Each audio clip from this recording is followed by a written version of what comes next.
अरे हेलो नमस्कार good evening, आप सभी को राम राम। और जितने लोग हमें लाइव देख रहे हैं सभी का तहे दिल से हार्दिक स्वागत है। और हमेशा तक रात्रि का 8 बज चुके और मैं अनुपम कुमार हाजिर हूँ आपके सामने मैथ्स का एक बेहतरीन सेशन लेकर के। तो चलिए शुरुआत करते हैं आज की शाम कुछ नए अंदाज में कुछ नए सवालों के साथ। आज के दिन का पहला सवाल आपके सामने आपके बोर्ड पर ये रहा। अभी हम लोग कर रहे हैं सवाल नंबर 498 498। देखो भाई, हम लोग पहुंच गए 500वें सवाल पर। लगभग 2-3 सवाल का 500 सवाल हो जाएंगे टोटल पूरे इस सीरीज में। टोटल जो 31 लेक्चर हुए हैं इसमें 500 क्वेश्चन। ये बहुत इंपॉर्टेंट सारे के सारे क्वेश्चन हैं और ये सारे क्वेश्चन की जो झलक है ना आपको आने वाले एग्जाम में देखने को मिलेगा।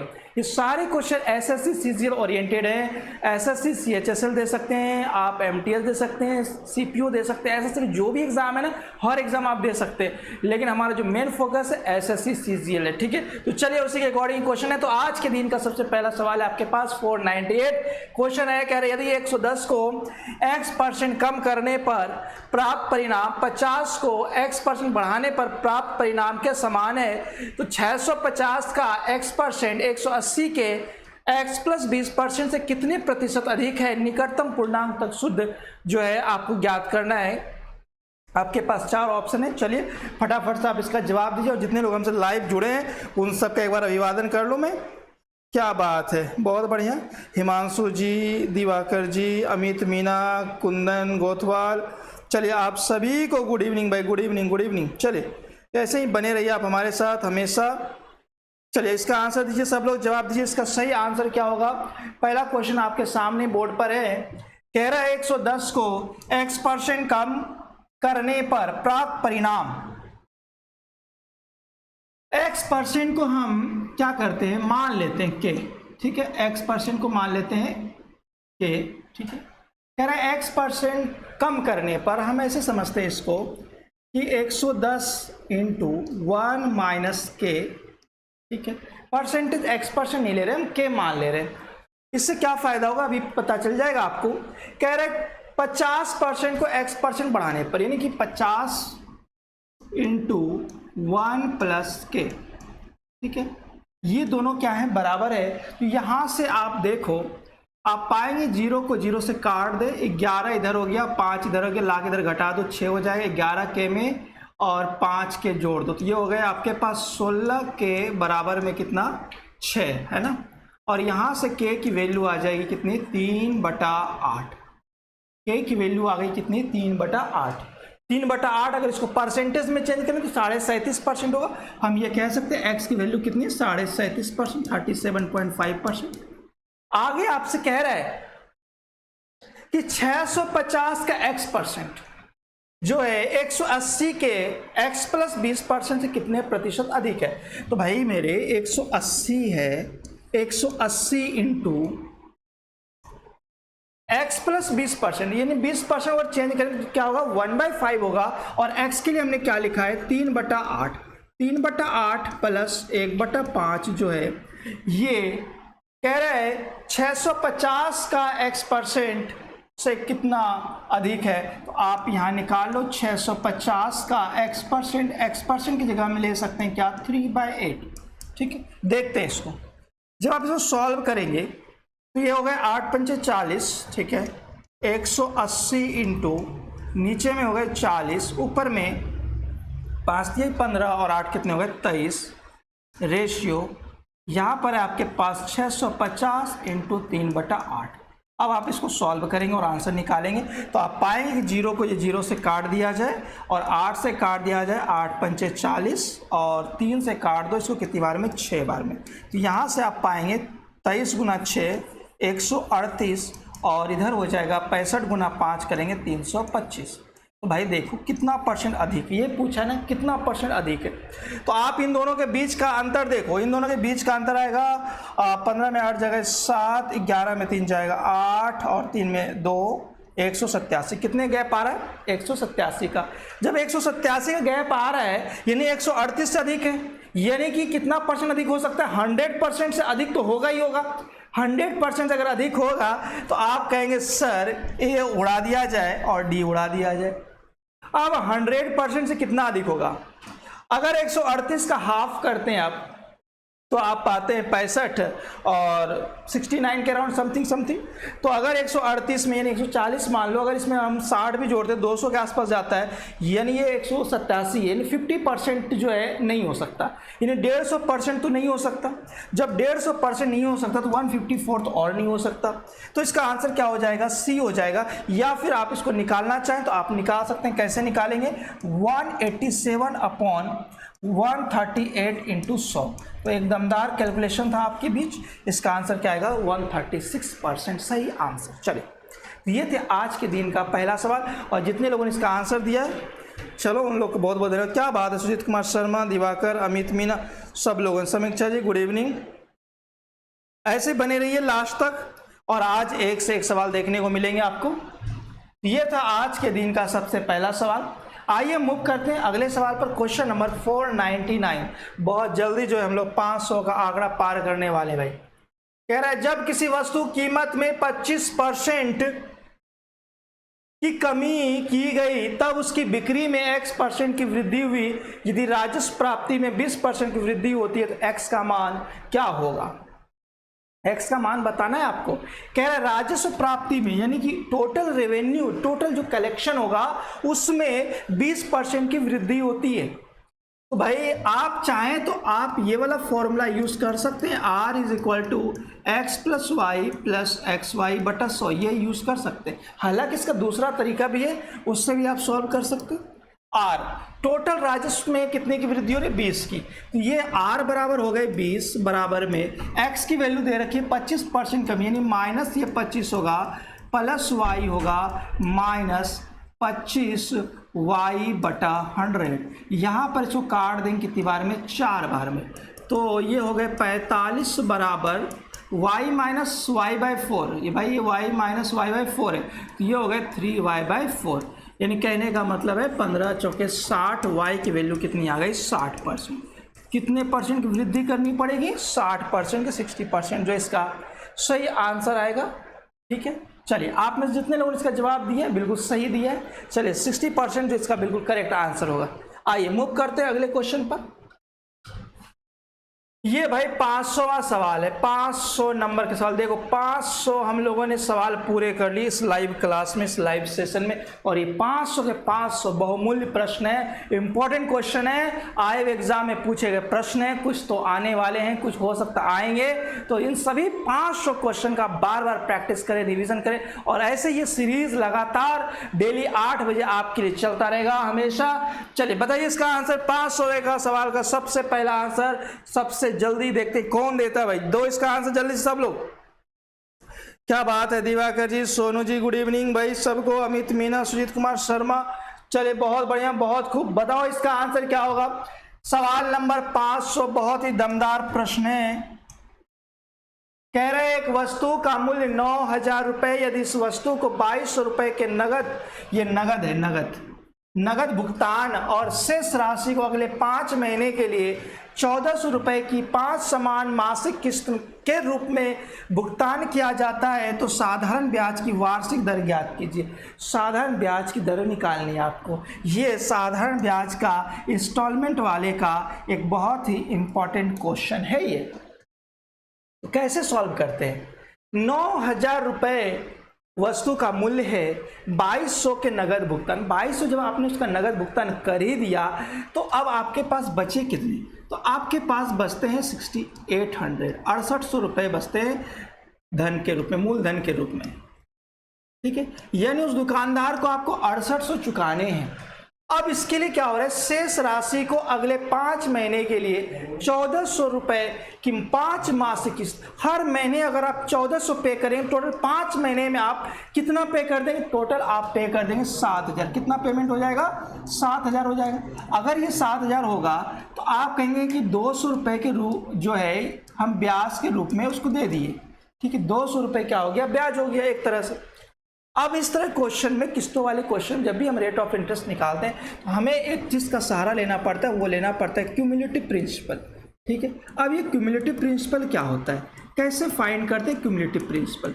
तो देखिए क्यूमुलेटिव प्रिंसिपल फाइंड करने का सबसे सरल तरीका है, आसान तरीका है, वो ये है कि आपको जो देना है, कितना देना है? आपको देना है 6800। ठीक है, अगर आपने इसमें सिर्फ 1400 दे दिया, जब 1400 दे देंगे तो कितना बचेंगे, तो ये बचेंगे आपके पास कितने 5400। फिर 5400 जब आप 1400 पे कर देंगे तो बचेगा कितना 4000। 4000 वापस से आप 1400 घटा दो तो ये हो जाएंगे कितने 2600, और 2600 में 1400 घटा दो क्या हो जाएंगे 1200। फाइनली वो कितना हो जाएगा 1200 हो जाएगा। तो देखो ये 5 हो गया क्या, 5 किस्त बोला है 5 राउंड में। तो अब आप इन सबको जोड़ दो, यही हमारा क्यूमुलेटिव प्रिंसिपल आ जाएगा। 0 0 6 2 8 4 12 8 20 0 2 8 5 13 4 17 2 19 और 1 20। कितने हो गए ये टोटल 20000। क्यूमुलेटिव प्रिंसिपल कितना आ गया आपका 20000 आ गया। तो अब हमें क्या करना है, 20000 को प्रिंसिपल मान लो, साधारण ब्याज 200 मान लो, मासिक किस्तों की बात हो रही है, समय क्या हो जाएगा 1/12 महीना।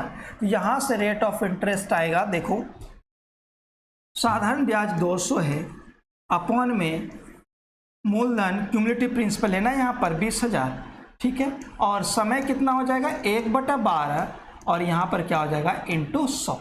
SI into 100 upon P into T, ऐसे तो निकालते हैं आप दर निकालने का फॉर्मूला क्या होता है R% is equal to SI into 100 upon में P इंटू T, ठीक है। तो P नहीं लेना है, इसमें क्यूमुलेटिव प्रिंसिपल लेना है आपको। यहाँ पर जब आप इसको सॉल्व करें तो 4 जीरो से आप कहेंगे 4 जीरो उड़ा दी जाए, 2 से 2 काट दिया जाए, 12 को ऊपर भेज दिया जाए, इसका आंसर क्या हो जाएगा 12%। 12% जो इसका बिल्कुल सही आंसर होगा, और जितने लोगों ने इसका आंसर 12% दिया ना वो बिल्कुल सही है। क्या बात है। चलिए सोनू जी, सुजीत जी, दिवाकर जी, चलिए सब लोगों ने जो इसका 12% आंसर दिया, वेरी गुड, बहुत बढ़िया। अमित जी, चलिए हिमांशु यादव भी जुड़ चुके हैं हमारे साथ, 12% आंसर दिया है, ठीक है। तो ये थे क्वेश्चन नंबर 500, टोटल 500 सवाल हम लोगों ने आज कंप्लीट कर लिए। चलिए आइए मूव करते हैं क्वेश्चन नंबर 501। अब हम लोग टारगेट, अपना जो अगला टारगेट है वो है 1000 क्वेश्चन, 1000 क्वेश्चन पूरा करेंगे। कह रहा है एक आदमी एक एलईडी टीवी 8% तथा फ्रिज 15% लाभ पर बेचता है। यदि वह एलईडी टीवी 15% लाभ पर और फ्रिज 8% लाभ पर बेचे तो उसे 350 रुपये कम मिलेंगे। एलईडी टीवी और फ्रिज का क्रय मूल्य ज्ञात करें यदि वह दोनों को 30,000 रुपये में खरीदता है, ठीक है। दोनों के अलग अलग कीमत आपको बतानी है, और बोला है कि दोनों कितने में खरीदता है, 30,000 में खरीदता है। तो देखो यहाँ पर सब में 30,000 पूरा हो रहा है, लगभग, है ना। अब आपको बताना है सही आंसर क्या होगा, जल्दी से कमेंट करो इसका सही आंसर, फटाफट से बताओ भाई इसका सही आंसर क्या होगा।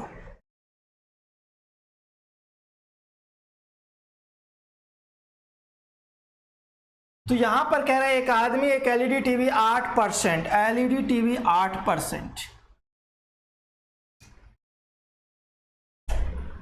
8% के लाभ पर बेचता है, और फ्रिज को 15%, ठीक है। ये आपका टीवी है और दूसरा आपका क्या है फ्रिज है, एक 8% के लाभ पर और एक को 15% के लाभ पर, ठीक है।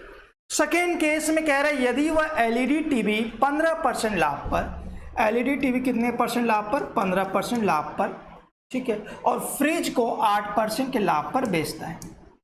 तो यहां पर ये जो आप गैप देख रहे हैं दोनों के बीच, क्या ये गैप 7 और 7% का है क्या? यहाँ पर 7% कम हो रहा है तो यहाँ 7% क्या हो रहा है अधिक हो रहा है। तो ये जो अंतर है वो अंतर कितने का है 7 का है। तो हम ये कह सकते हैं जो डिफरेंस है, ठीक है, ये टोटल डिफरेंस जो है कितने का है 7% का अगर अंतर है तो 7% बराबर कितना दिया हुआ है 350 दिया हुआ है। 7% बराबर कितना दिया हुआ है 350। यहाँ से 1% होगा, 1% कितना हो जाएगा 50, और अगर आप यहाँ से 100% निकालेंगे 100% का मतलब कितना हो गया 5000। तो ये जो अंतर है टोटल अंतर देखो ये 7% के बेस पर निकला, ये 1% के बेस पर निकला, ये 100, यानी ओवरऑल जो दोनों के बीच अंतर है मूल्यों में, दोनों के बीच टीवी और फ्रिज के बीच जो मूल्यों में अंतर है वो अंतर कितने का है 5000 का, ठीक है। मूल्यों में अंतर कितने का है 5000 का है। अच्छा दोनों का योग दे रखा है 30,000, तो आप दोनों का अंतर दिया हुआ योग दिया हुआ दोनों का मान निकाल सकते हैं, लेकिन हमें उसकी आवश्यकता नहीं है, उसकी जरूरत नहीं है। क्यों नहीं है? क्योंकि अंतर 5000 का अगर है तो आप देखो यहाँ पर अंतर कितने का, ये 6000 का आंसर नहीं हो सकता। क्या ये 5000 का? बिल्कुल ये 5000 का है। क्या ये 5000 का अंतर है? यहाँ पर नहीं है। क्या यहाँ 5000 का अंतर है? नहीं है। इसका आंसर क्या हो गया? इसका आंसर हो गया बी हो गया। और आप देखो यहाँ पर जोड़ने पर 30,000 आ रहा है और घटाने पर कितने का आएगा 5000 का है। तो बहुत ये अच्छा क्वेश्चन था आपके लिए, ये प्रॉफिट एंड लॉस का बड़ा ही सुंदर सा सवाल था। चलिए बहुत बढ़िया, बहुत खूब, ऐसे बने रहिए। क्या बात है, कुंदन कुमार, सुजीत कुमार शर्मा, अजय कुमार, कुंदन जी, चलिए आदेश जी, गुड इवनिंग सबको भाई। और एक बार सेशन को जरूर लाइक करना, आज बड़े ही दमदार प्रश्न आपको देखने को मिलेंगे। इस पूरे सेशन में बने रहना है अंत तक। क्वेश्चन नंबर 502, लेकिन उससे पहले एक आवश्यक सूचना, एसएससी का न्यू फाउंडेशन बैच 1 जुलाई से प्रारंभ हो चुका है। तो अगर आपके भी कोई मिलने वाले हो, भाई बंधु हो, नाते रिश्तेदार हो, तो आप उनको सजेस्ट कर सकते हैं, ठीक है। आइए अगला सवाल है, सवाल नंबर 502। कह रहा श्याम मोबाइल खरीदने एक दुकान पर गया। दुकान ने उससे कहा कि यदि वह रसीद चाहता है तो उसे 23.5% टैक्स देना पड़ेगा। होता है ना, जब भी आप परचेस करते हो, खरीदारी करते हो, तो दुकानदार कहता है कि अगर आपको बिल चाहिए, जीएसटी बिल चाहिए, तो आपको इतना टैक्स पे करना पड़ेगा, 18% टैक्स पे करना पड़ेगा, ठीक है। अगर आप बिल नहीं लेते हैं तब तो आपको डिस्काउंट मिल जाए, कोई दिक्कत नहीं है, ठीक है। तो वही कह रहा है कि अगर आप रसीद चाहते हैं तो 23.5% टैक्स देना पड़ेगा। यदि वह रसीद नहीं चाहता तो उसे मोबाइल के वास्तविक मूल्य पर 9% छूट मिलेगी। ये छूट है, ठीक है, 9% क्या मिलेगी, छूट मिलेगी भाई। अगर वो बिल नहीं लेगा तो क्या होगा, 9% का छूट मिलेगा। श्याम ने रसीद नहीं लिया और 5460 रुपये में मोबाइल खरीद लिया। ज्ञात कीजिए इस प्रकार श्याम ने कितने रुपए बचाए। आपको बताना है श्याम को कितनी बेनिफिट हुई। जल्दी से बताओ इसका आंसर। इसका आंसर आप सब लोग दे सकते हो, सब लोग इसका जवाब दे सकते हो। अच्छा, कुछ लोग कह रहे हैं 1950, 1410, अलग अलग जवाब आ रहे हैं भाई आपके। बताओ इसका सही आंसर क्या होगा, सब लोग कमेंट करो इसका सही आंसर। बड़ा ही इंटरेस्टिंग सा प्रश्न है ये।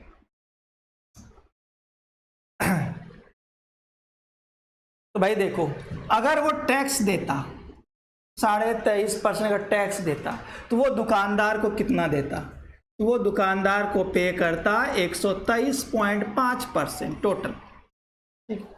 अगर वो टैक्स नहीं देता, रसीद नहीं लेता, तो उससे 9% की छूट मिलता। अगर 9% की छूट मिलता, इसका मतलब है वो 91% जो दुकानदार को देता। अब श्याम ने रसीद नहीं लिया, कोई बात नहीं, खुश है वो। 5460 रुपये मोबाइल खरीद लिया, यानी उसकी लागत कितनी हुई, 5460। तो हम ये कह सकते हैं कि 91% बराबर कितना है, 5460, ठीक है। यहां पर अगर 60 से गुना करेंगे तो क्या ये 5460 हो जाएगा, तो बिल्कुल हो जाएगा। एक इकाई का मान कितना आ गया, 60 आ गया, यानी 1% की वैल्यू कितनी हो गई, 60 हो गई। अब बोला है आपसे कि ज्ञात कीजिए इस प्रकार श्याम ने कितने रुपए बचाए। तो भाई कितने रुपए बचाए कैसे पता करोगे।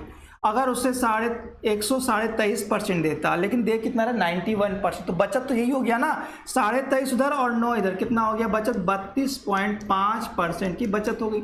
1% की वैल्यू कितनी है, 60, तो 32.5% की वैल्यू क्या होगी, गुना कर दो आप इसमें 60 से, तो ये हो गए 0, 6 5 30 0 3 12 3 15 5 1 6 3 18 और एक कितने हो गए 19, 1950, 1950। इसका सही आंसर क्या होगा, 1950। जितने लोगों ने इसका आंसर ए दिया ना वो बिल्कुल सही है। चलिए बहुत बढ़िया, सब लोगों ने ए दिया इसका।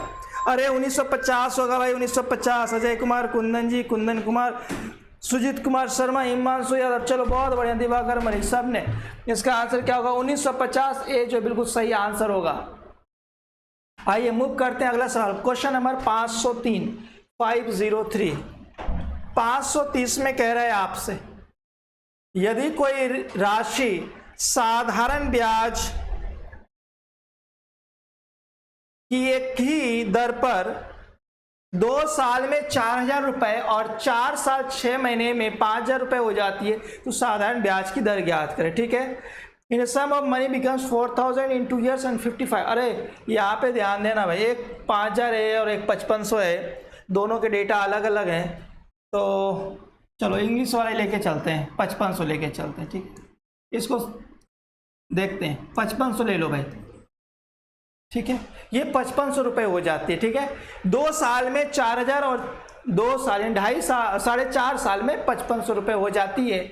तो साधारण ब्याज की दर बतानी है, ब्याज दर क्या होगा वो बताना है आपको।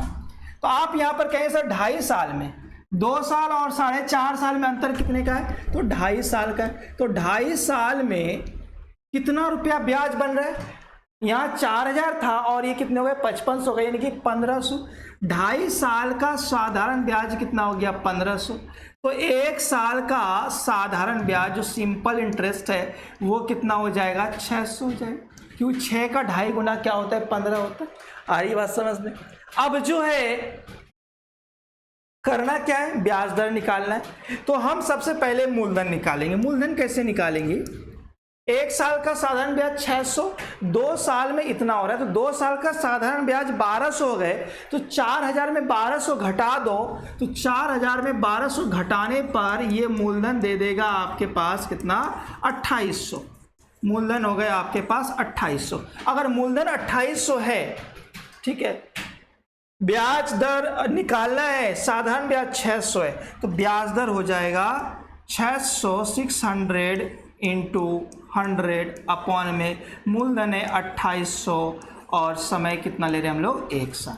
इसको सॉल्व कीजिए और आंसर निकालिए। तो आप पाएंगे 2 0 से 2 0 काट दिया जाए और 4 से काटेंगे तो ये 7 बार में, और 4 से काटेंगे 15 बार में, 150/7, तो 7 दूनी 14, ठीक है, बचा 10, 7 एकम 7, 21/3 3/7% इसका ब्याज दर आएगा। ए जो इसका सही आंसर होगा 21/3 3/7। और आप में जितने लोग इसका आंसर ए दिया ना, बिल्कुल सही दिया है। सुजीत कुमार शर्मा, दिवाकर मलिक, अमित, कुंदन कुमार, सोनू। चलिए, बहुत बढ़िया, बहुत सुंदर। आइए मूव करते हैं अगले सवाल पर। Question number 504 504 504। बताओ इसका आंसर क्या होगा? सब लोग बताओ भाई, जितने लोग लाइव देख रहे हो, और एक बार सेशन को लाइक जरूर कर देना। चलिए, कह रहे हैं 15% प्रति वर्ष। 15% प्रति वर्ष की दर पर 2.5 वर्ष के लिए 4096 रुपए की राशि पर चक्रवृद्धि ब्याज क्या होगा यदि ब्याज 10 मासिक रूप से संयोजित है? अब देखो, ये ब्याज दर जो है ना, 10 मासिक संयोजित, ये अर्धवार्षिक की बात नहीं कर रहा, त्रैमासिक की बात नहीं कर रहा, बात किसकी हो रही है? 10 मासिक की बात हो रही है। अब आपको इसका आंसर देना है। जल्दी से कमेंट करो इसके आंसर, देखते हैं किसमें कितना एकदम जल्दी से फटाफट आंसर बताओ भाई इसका। चलो, बहुत बढ़िया, सब लोग लाइव देख रहे हो, कंटिन्यू लगातार बने हुए हो, और सेशन को एक बार लाइक जरूर कर देना जाने से पहले। चलिए, तो ये है क्वेश्चन नंबर 504। यहां पर 504 में आप लोग देखेंगे 2.5 साल में कितना महीना होता है? 2.5 साल में टोटल हो गए कितना? 30 महीना, 30 मंथ, ठीक है। और 15% प्रति वर्ष की अगर बात करें तो 2.5 साल में परसेंटेज कितना हो जाएगा? 15% को अगर करेंगे 2.5 से गुना, तो 15 तो 30 और 7 37%, 37.5%। ये क्या हो गया? रेट। अब यदि 10 मासिक संयोजित है, हर 10 महीने में उसको ब्याज मिल रहा है, 10 मासिक, तो 10 मासिक को 30 महीने के रूप में बांटो। आप कहेंगे कि 10 महीने का हम 3 स्लॉट बना लेते हैं, 10 महीना, 10 महीना और 10 महीना, 3 स्लॉट बना लिया हमने। 10 महीने क्यों? 10 मासिक है, हर 10 महीने में ब्याज मिल रहा है। अब रेट ऑफ इंटरेस्ट 37.5 है, इसको भी 3 भागों में बांटना पड़ेगा। 37.5 का 3 पार्ट करोगे तो ये आएगा 12.5%। ये भी क्या देगा आपको? 12.5%। और ये भी क्या देगा आपको? 12.5% देगा, ठीक है। तो यहाँ से 12.5, 12.5, 12.5, ठीक है। अब आपके पास मूलधन कितना है? 4096 है। बोला है राशि पर चक्रवृद्धि ब्याज क्या होगा? देखिए, मूलधन है आपके पास 4096। अगर आप तीन साइकिल की निकालना चाहते हैं, फर्स्ट, सेकेंड और ये थर्ड, 3 साइकिल की अगर हम बात करें तो इसका आप 1/8 निकालें। 12.5% की वैल्यू क्या होती है? 1/8 होती है। 1/8 निकालेंगे तो क्या होगा? 8 पंचे 40 और 512। ये भी क्या होगा? 512। ये भी क्या होगा? 512। इसका वापस आप 1/8 निकालें तो क्या होगा? ये 64 हो जाएगा, ठीक है। और 64 का डबल करेंगे क्या होगा? ये 128 होगा, ठीक है। और 64 का वापस से 1/8 निकालेंगे, क्या हो जाएगा? ये 8। यहाँ से चक्रवृद्धि ब्याज कितना हो गया? 1500, 1536 और 64। 1536 और 64 1600 1728 8 1736 1736 जो इसका क्या होगा, सही आंसर होगा। बी जो इसका करेक्ट आंसर होगा। या तो आप ऐसे सॉल्व कर ले, नहीं तो दूसरा तरीका ये है कि 12.5% की वैल्यू क्या होती है, 1/8 होती है। ठीक है, 1/8। तो अगर मूलधन 8 है तो ब्याज जुड़ जाएगा, एक क्या हो जाएगा 9। 3 साइकिल की बात हो रही है, 3 बार आप करेंगे इसका, 8 का क्यूब करेंगे और इधर 9 का क्यूब करेंगे तो आप पाएंगे इधर कितना 512 और ये क्या हो जाएगा 729। अब आप ये दे रखा है इसकी वैल्यू 4096, यानी कि आप इसमें किससे गुना करेंगे, 8 से गुना करेंगे और इसमें भी आप क्या कर देंगे 8 से गुना करें। तो 8 से गुना करेंगे, सॉरी ये ब्याज निकालना है ना, तो ब्याज क्या होगा, इन दोनों का अंतर होगा। इन दोनों का अंतर कितना हो जाएगा, 9 में 2 जाएंगे 7 और 2 में 1 जाएंगे 1 और ये हो गया कितना 217। इसमें गुना कर दो आप किससे, 8 से। तो 1600 और 136 1736 जो इसका सही आंसर आ जाएगा। ठीक है, दोनों तरीके आपके पास, जैसे मर्जी करें वैसे आप बना लो। ये 10 मासिक वाला केस है, याद रख। ऐसे ही 8 मासिक भी पूछा जाता है, 5 मासिक भी पूछा जा सकता है, 7 मासिक भी पूछा जा सकता है, कुछ भी पूछ सकते हो आपसे। आइए मूव करते हैं अगले प्रश्न पर। जितने लोगों ने इसका आंसर बी दिया और बिल्कुल सही दिया है, बहुत बढ़िया, बहुत खूब। चलिए, तो इसका आंसर 1700 सुजीत कुमार शर्मा, अमित जी, सोनू जी, दिवाकर, चलिए बहुत बढ़िया, कुंदन कुमार, चलिए सब ने दिया इसका आंसर। अब बताओ इसका क्वेश्चन नंबर 505।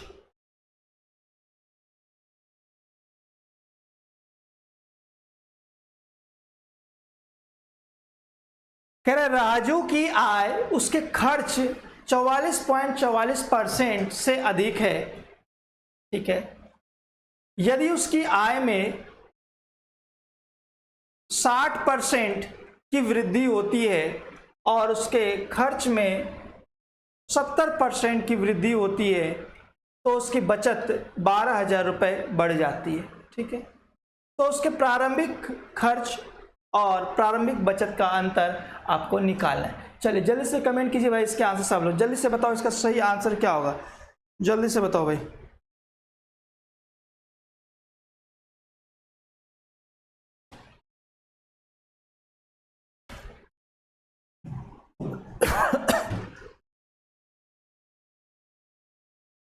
राजू की आय उसके खर्च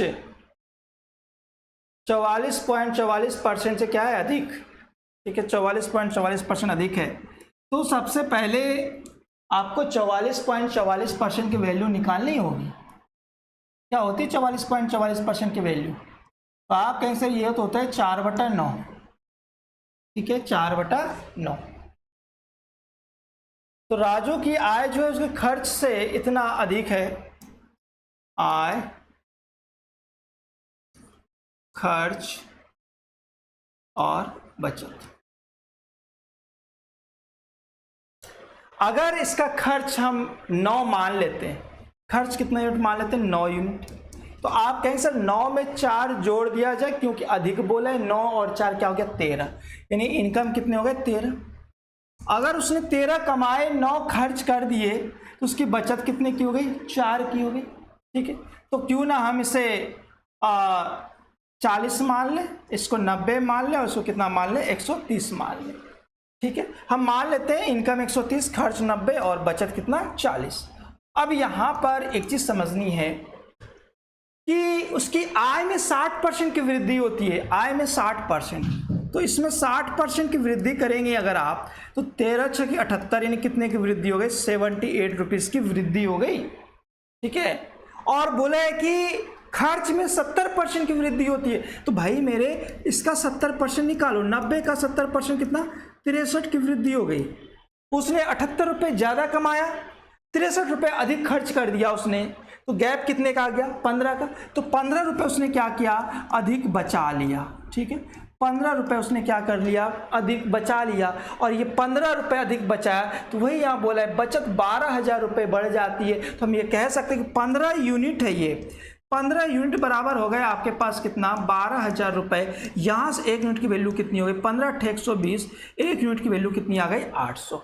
अगर एक यूनिट का मान 800 है तो बोला है आपसे कि प्रारंभिक खर्च और प्रारंभिक बचत का अंतर क्या है। तो प्रारंभिक खर्च और प्रारंभिक बचत का अंतर कितने का है, तो आप कहें सर यहाँ तो 50 का अंतर है, तो 50 गुना 800 करेंगे, 8 पंचे 40 क्या होगा, ये 40,000 जो इसका सही आंसर होगा। और जितने लोगों ने इसका आंसर 40,000 दिया है ना वो बिल्कुल सही है, शाबाश, बहुत बढ़िया।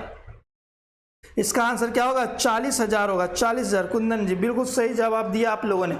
दिवाकर, सुजीत कुमार शर्मा, चलिए बहुत अच्छा, बहुत खूब, सब लोगों ने जो इसका आंसर दिया है कितना, 40,000 जो इसका सही आंसर होगा।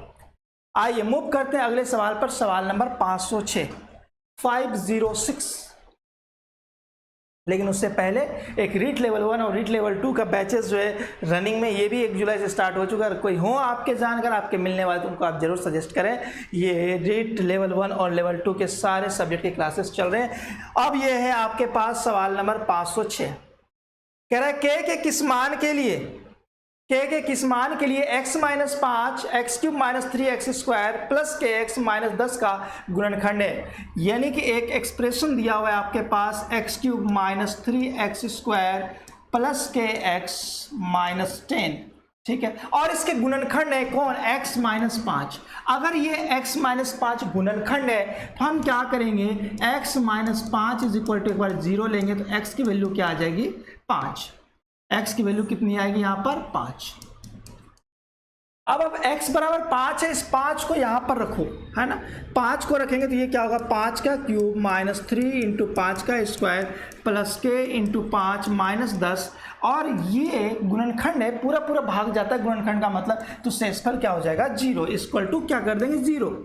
जब 0 करें तो आप पाएंगे यहाँ पर क्या होगा, 125 माइनस 25 दिया 75 प्लस 5 के और माइनस 10 इज इक्वल टू 0। तो यहाँ से 125 में 75 घटाओ 50 होगा, 50 में 10 घटाओ 40 होगा, 40 उधर जाएगा माइनस में, ठीक है, माइनस में, और 5 से भाग दे दो तो के का मान आ जाएगा 8 पंचे 40, माइनस 8 जो है इसका सही आंसर होगा। इस सवाल का सही आंसर क्या होगा, माइनस 8, ठीक है। चलिए आइए मूव करते हैं अगले क्वेश्चन पर, लेकिन उससे पहले क्या बात है, आप लोग के जवाब जान लो। अरे नहीं, आप लोगों ने इसका आंसर 2 कैसे दे दिया, इसका आंसर जो आएगा क्या आएगा, माइनस 8। अब सही आंसर आ रहे हैं आप लोगों के, जिसने भी इसका आंसर 2 दिया ना वो बिल्कुल गड़बड़ दिया, ठीक है। चलिए आइए मूव करते हैं सवाल नंबर 507 507। कह रहा है एक समबाहु त्रिभुज, एक समबाहु त्रिभुज ABC और एक त्रिभुज विषमबाहु त्रिभुज, ये त्रिभुज का कोई मतलब नहीं है, ठीक है, और एक विषमबाहु त्रिभुज DBC को चाप के एक तरफ एक वृत्त में अंकित किया गया, तो एंगल BCD किसके बराबर होगा। इसका डायग्राम बनाइए, सॉल्व कीजिए और आंसर कमेंट कीजिए जल्दी से। इस सवाल का आपके जवाब का इंतजार रहेगा, जल्दी से जवाब दीजिए। अमित जी क्या बात है, सुमित कुमार आ गए तुम भी, चलो भाई थोड़ा जल्दी जाग जाया करो सब लोग, और रात्रि के 8 बजे बिल्कुल कॉपी किताब लेकर के बैठ जाओ, कॉपी और कलम, किताब को छोड़ो, कॉपी कलम लेकर के बैठ जाया करो और डेली जो है क्वेश्चन को सॉल्व करो 1 घंटे तक। देखो आपकी मैथ्स कितनी अच्छी है, सारे कॉन्सेप्ट का रिवीजन हो जाएगा, आपका थॉरो रिवीजन हो जाएगा। चलिए यहाँ पर देखिए सवाल नंबर 507 507। तो 507 में कह रहा है कि एक वृत्त, इस ट्रायंगल में एक चाप लेते हैं, ठीक है, ये चाप ले लिया हमने, ये वाला एक चाप पर एक त्रिभुज बनाया गया ABC, एक त्रिभुज बनाया गया क्या, A B और C। ये कैसा त्रिभुज है ABC, समबाहु त्रिभुज। और समबाहु आते ही आपके दिमाग में आ जाना चाहिए कि हर एक एंगल 60 डिग्री का होगा, ठीक है। आगे एक विषमबाहु त्रिभुज DBC को, एक और विषमबाहु त्रिभुज DBC है जिसकी चाप क्या है, सेम है, DBC। यहां पर कोई पॉइंट ले लेते हैं हम लोग क्या, D B और C, एक त्रिभुज हो गया, ठीक है, DBC। चाप के एक तरफ एक वृत्त में अंकित किया गया, तो एंगल BCD किसके बराबर। अब आप बता सकते हैं एंगल BCD का मतलब हो गया cos 508। चलो ये बताओ क्वेश्चन नंबर 508, कह रहा चतुर्भुज ABCD के सभी शीर्ष, ये आपके शीर्ष है भाई, सभी शीर्ष एक वृत्तों की परिधि पर है और इसके विकर्ण बिंदु O पर स्थित है। यदि एंगल CAB बराबर 40 डिग्री है और एंगल DBC बराबर 70 डिग्री है तो AB बराबर BC है, एंगल DCO ज्ञात कीजिए। चलिए जल्दी से बताइए इसका आंसर क्या होगा। बिल्कुल कॉपी पेन भी जरूरी है, बिल्कुल बिल्कुल भाई कॉपी पेन भी जरूरी है। चलिए आइए बताइए इसका आंसर। चतुर्भुज ABCD, अब कह रहे हैं चतुर्भुज ABCD के सभी शीर्ष एक वृत्तों की परिधि पर है। एक वृत्तों की परिधि पर है, एक वृत्त है और कह रहा है इसके परिधि पर जो है ABCD एक चतुर्भुज है, A B C और D।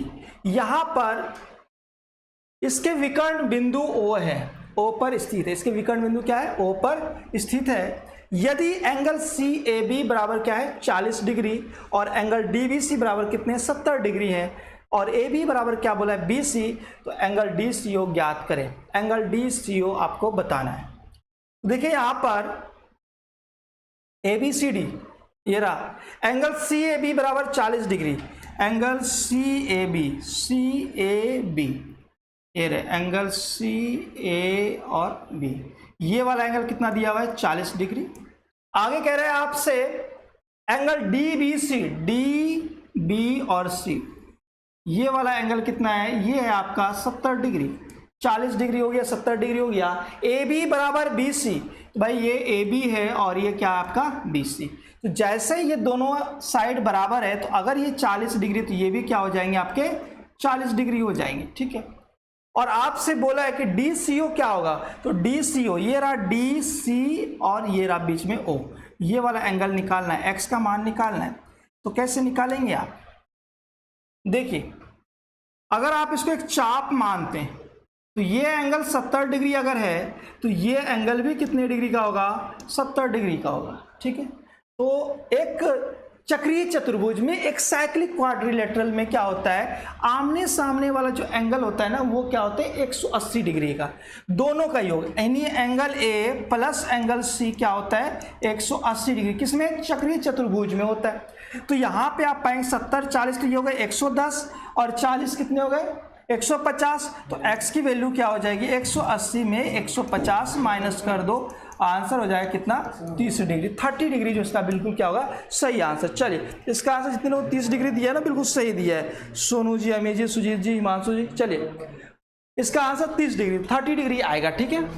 आइए मूव करते हैं अगले क्वेश्चन पर। 509 509। चलिए एक और सवाल, एक और दमदार प्रश्न आपके सामने। बताइए इसका सही आंसर क्या होगा? जल्दी से कमेंट करें इसके सही आंसर है। सब लोग इसका जवाब दे फटाफट से। सही आंसर क्या होगा? जल्दी से कमेंट करें।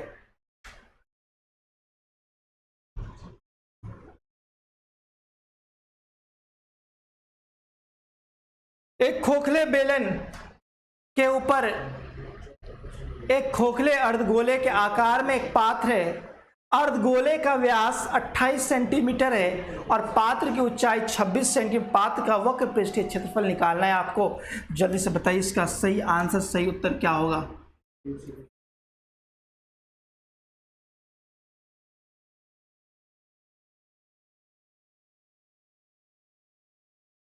ये एक अर्धगोला है ना, एक खोखला अर्धगोला के आकार में एक पात्र है। यहां तक तो आपका बेलन हो गया, ठीक है, और ऊपर क्या हो गया? आपका खोखला अर्धगोले हो गए। अब आपसे जो पूछा गया है वक्र पृष्ठीय क्षेत्रफल पूछा गया, टोटल नहीं पूछा गया। वक्र पृष्ठीय का मतलब हो गया कि चारों तरफ का, ये नीचे वाला आपको छोड़ देना है, बेस का छोड़ देना है, ऊपर का आ जाएगा और चारों तरफ का आ जाएगा। यानी कि हमें इसमें निकालना है किसका? एक तो अर्धगोले का निकालना है वक्र पृष्ठीय क्षेत्रफल और बेलन का वक्र पृष्ठीय क्षेत्रफल। दोनों के वक्र पृष्ठीय क्षेत्रफल को जोड़ देंगे, वही हमारा क्या हो जाएगा? पात्र का वक्र पृष्ठीय क्षेत्रफल। तो अगर अर्धगोले की बात करें तो अर्धगोले के लिए फॉर्मूला क्या होता है वक्र पृष्ठीय क्षेत्रफल का? 2 पाई r स्क्वायर अर्धगोले का, ठीक है, प्लस 2 पाई r स्क्वायर हो गया, प्लस बेलन का वक्र पृष्ठीय क्षेत्रफल क्या होता है? 2 पाई आर और एच। दोनों केस में आर तो सेम रहेगा क्योंकि आर सेम रहेगा, एक ही पात्र है दोनों। यहां पर 2 गुना 22/7 इंटू आर स्क्वायर। त्रिज्या कितनी है 14 सेंटीमीटर, अगर व्यास है तो त्रिज्या कितनी हो जाएगी 14। 28 अगर व्यास है तो त्रिज्या कितनी होगी 14 इंटू 14 प्लस 2 पाई आर एच है, 2 पाई आर एच। 2 पाई आर एच का मतलब हो गया यहाँ पर 2 गुना 22/7 इंटू त्रिज्या इसकी भी कितनी होगी 14। हाइट में एक इश्यूज है, हाइट बोला है कि टोटल तो यहां से लेकर यहां तक कितना है 26 है, 26 है ना, हाँ टोटल 26 अगर है तो ये वाला हाइट तो कम करना पड़ेगा ना। ये कौन सी हाइट है, ये त्रिज्या है, अर्धगोले का त्रिज्या है, यानी 26 में आपको 14 माइनस करना पड़ेगा तब जाकर के बेलन की ऊंचाई आएगी। तो 26 में 14 घटा दो, क्या हो जाएगा ये 12। अब आप इसको सॉल्व करो और आंसर निकालो। क्या इकाई अंक से काम चलेगा, नहीं चलेगा। तो काटो 7 से कितनी बार में 2 बार में, 7 से काटो इसको भी कितनी बार में 2 बार। तो यहाँ आप पाएंगे 22 के 88 गुना 14 प्लस यहाँ से अभी हो गए क्या 88 गुना 12। ठीक है, अब आप इसको सॉल्व करो। 14 × 112 2 और 11, 14 × 112 और 11 कितने हो गए 123। ठीक है, यहाँ से 12 × 96 6 9, 96 और 9 कितने हो गए 105। इसको जोड़ दो तो ये हो गया 6 2 8 5 3 8 2 और 2 22 88 22 88। इसका सही आंसर क्या आएगा 22 और 88। चलिए बहुत बढ़िया, क्या बात है, 22 88 सबने दिया, अमीर जी, सोनू जी, आदेश जी, हिमांशु जी। चलिए बहुत शानदार, बहुत सॉलिड। ठीक है, तो ये आपके मेंसुरेशन के एक अच्छे क्वेश्चन। ज़्यादातर हम लोग क्या करते हैं ऐसे सवाल को छोड़ दें, टेंशन में आ जाता है। अरे टेंशन में नहीं आना बिल्कुल भी, बड़े आसान होते हैं भाई, थोड़ा एक बार ध्यान से पढ़ लेना बस। चलिए आइए 510 नंबर, क्वेश्चन नंबर 510 आपके सामने है। बताइए इसका सही आंसर क्या होगा, जल्दी से कमेंट करिए। त्रिभुज ABC त्रिभुज DF के समरूप है तथा त्रिभुज ABC का क्षेत्रफल 100 सेंटीमीटर स्क्वायर और त्रिभुज DF का क्षेत्रफल इतना है।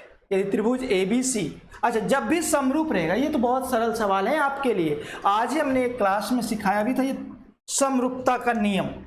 ठीक है, तो इसमें आप देखेंगे कि ABC त्रिभुज और DF समरूप है, तो यहां पर एरिया ऑफ ट्रायंगल ABC का एरिया और एरिया ऑफ ट्रायंगल DEF, ठीक है, दोनों समरूप है।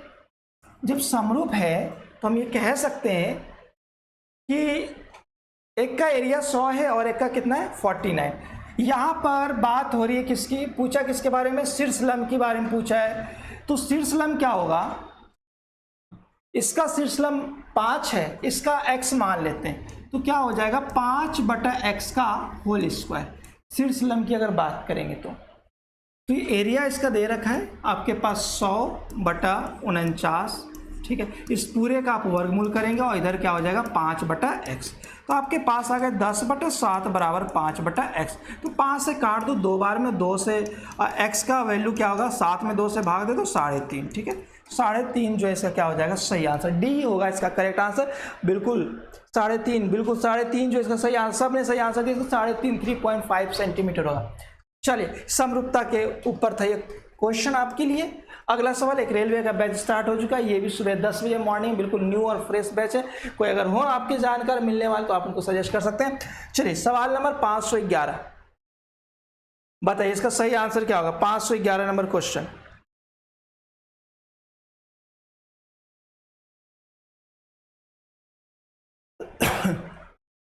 यदि c + 1/c = 3 हो तो c - 3 की पावर 7 + 1/c की पावर 7 क्या होगा। बताएं इसके आंसर सब लोग जल्दी से बताओ, जल्दी, इस सवाल का आप सबसे बेसब्री से इंतजार है। बताओ भाई, बताओ बताओ बताओ जल्दी से इसका आंसर क्या होगा।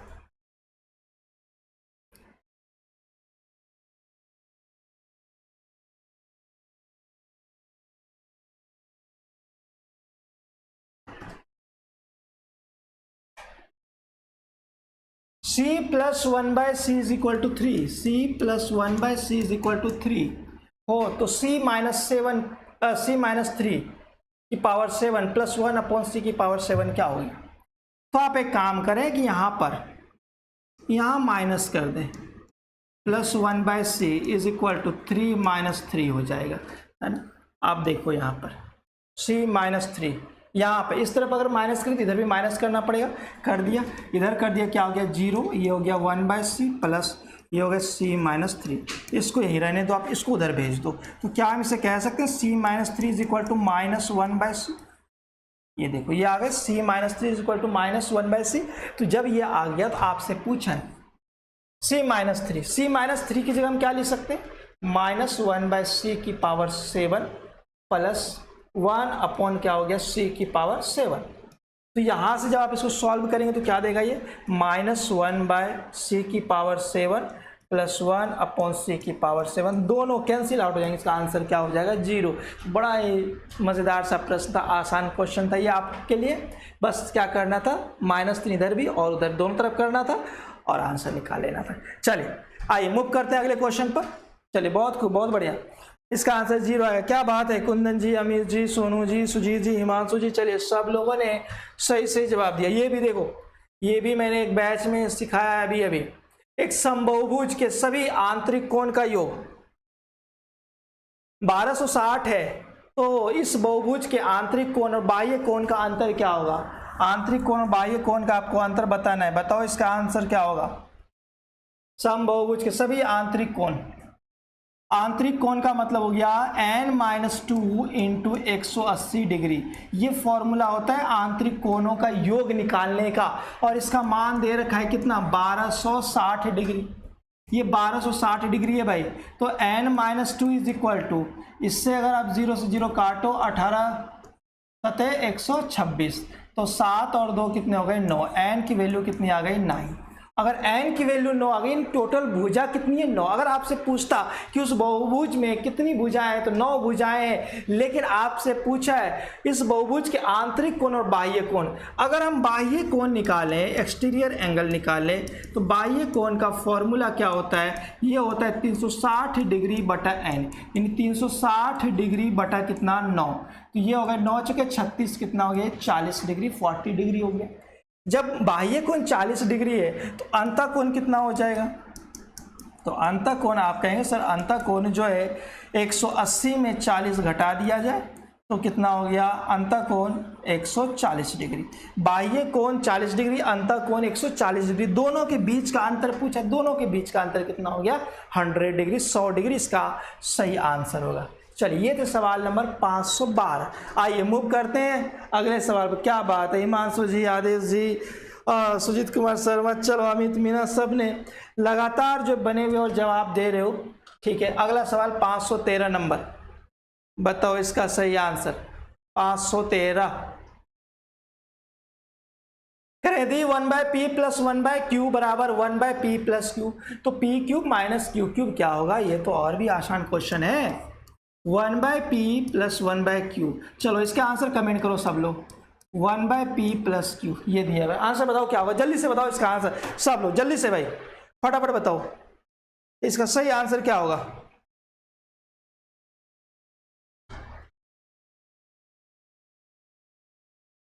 यहां पर जब आप इसको सॉल्व करते हैं तो ये होता है ऊपर में p प्लस क्यू अपॉन में पी क्यू बराबर में 1 अपॉन पी प्लस क्यू, और इसको सॉल्व करें, इसको मल्टीप्लाई कर दो तो ये हो जाएगा p प्लस क्यू का होल स्क्वायर बराबर में क्या हो गया पी क्यू, और इसको सॉल्व कर लो आप तो ये होगा P square plus Q square, ठीक है, प्लस 2pq है, इधर आ जाएगा क्या, हम प्लस pq बचेगा क्या, इज इक्वल टू 0। देखो इसकी वैल्यू क्या आ गई 0। तो यहाँ से आपसे पूछा है पी क्यूब माइनस की क्यूब का वैल्यू, तो इसकी वैल्यूज क्या होगी, P minus Q into P square plus Q square plus P Q. भाई मेरे इसकी वैल्यू कितनी है 0 है, तो 0 इंटू पी माइनस क्यू करेंगे तो परिणाम तो क्या आएगा 0 ही आएगा, इसका आंसर क्या हो जाएगा 0। तो ये भी आंसर इसका 0 होगा। चलिए बहुत बढ़िया, चलिए सब लोगों ने इसका आंसर 0 दिया है। आइए मूव करते हैं अगले क्वेश्चन 514 नंबर। 9 बज चुके हैं, जल्दी से देखते हैं ये आज के दिन का ये आखिरी सवाल, जाना कहीं नहीं, अभी आपकी इंग्लिश की क्लास है तो बने रहिए सब लोग इंग्लिश की क्लास के लिए। आइए क्वेश्चन नंबर 514 514, यदि किसी आंकड़े के बहुलक और माध्यिका का अंतर, ये बहुलक और माध्यिका आ गया, का अंतर 38 है तो माध्यिका और माध्यिका अंतर क्या होगा ये आपको बताना है, ठीक है। तो यहाँ पर एक फॉर्मूला आप लोग याद रखेंगे कि मोड बराबर 3 median minus 2 mean, 3 median minus 2 mean. ठीक है, मोड का मतलब होता है बहुलक, बहुलक, मीडियन का मतलब होता है माध्यिका और मीन का मतलब होता है माध्य।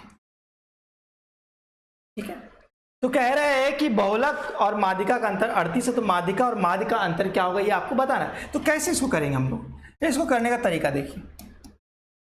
मोड बराबर 3 मीडियन को क्या हम 2